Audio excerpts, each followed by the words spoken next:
2 দিন 48 ঘন্টা পরে যখন এই বিভৎস ঘটনা আমাদের সামনে মিডিয়ার মাধ্যমে প্রকাশিত হয়, তখন জাতির বিবেক নাড়া ওঠে এবং তখন বাংলাদেশের আপাত ছাত্র জনগণ, ছাত্র জনতা সেই জুলাই অভ্যুত্থানের মতো তাৎক্ষণিক মাঠে নেমে তারা তার প্রতিবাদ করে। আমি একটা দুঃখ প্রকাশ করতে চাই, সেটা হচ্ছে 2 দিন পর বাংলাদেশের মানুষ জানতে পারে এরকম একটি দিনে দুপুরে নৃশংস বিভৎস ঘটনা আমাদের বাংলাদেশে ঘটেছে। প্রিয় বন্ধুগণ, বাংলাদেশের পুলিশ প্রশাসনের কাঠামো এতই ভঙ্গুর যে তারা মিডিয়ার মাধ্যমে জানতে পারে এরকম বিভৎস কাহিনী। আমরা আমাদের বাংলাদেশের সেই জুলাই অভ্যুত্থানের পরে এখনো কোন জায়গায় অবস্থান করছে, এখনো সেটা প্রশ্নবিদ্ধ। আমি আমাদের সরকার, ইন্টারিয়াম সরকার, ক্ষণস্থায়ী সরকার, যে সরকারই হোক, তারা আমাদের ক্ষমতায় বসিয়েছে ছাত্র জনতা, তাদের তথাকথিত কথা মতে খুব সুন্দর, ভালো কথা। বাংলাদেশের পুলিশ কাঠামো এখন পর্যন্ত কোন রকমের সংস্কার আমরা পরিলক্ষিত করতে পারিনি।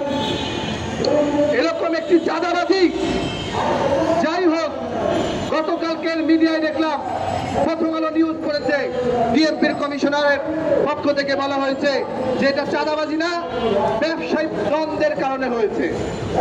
আর ওইদিকে তার পরিবার বলতেছে যাহারে যেটা চাঁদাবাজির জন্য ঘটেছে।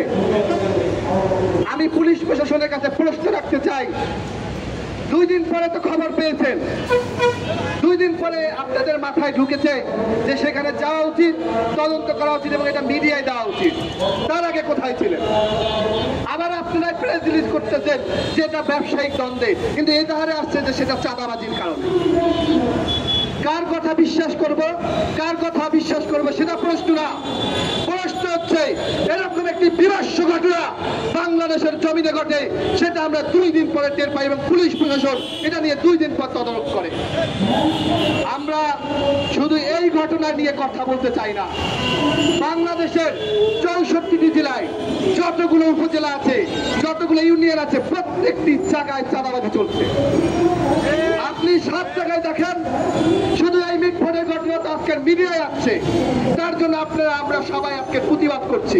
কিন্তু বাংলাদেশের অনেক জায়গায় আমার জানা মতে, আমার এলাকায় ঘটনার মতে, সেখানে এমনও হয়েছে দোকান আটকিয়ে রেখে বলছে তুমি যদি 1 লাখ টাকা না দাও তোমার দোকান খুলতে দেব না।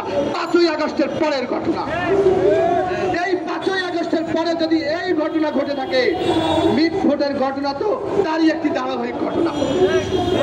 আপনারা দেখতে পাচ্ছেন আমাদের 3 তারিখ হাসিনার পতনের পরে, একটি ফ্যাসিজম কাঠামোর পতনের পরে, একটি সরকার দায়িত্ব নেওয়ার পরে এখন পর্যন্ত রাষ্ট্রীয় কোনো সংস্কার, রাষ্ট্রীয় কোনো রকমের পুলিশ প্রশাসন কোনো নিরাপত্তা আমাদের দিতে ব্যর্থ হয়েছে। আমরা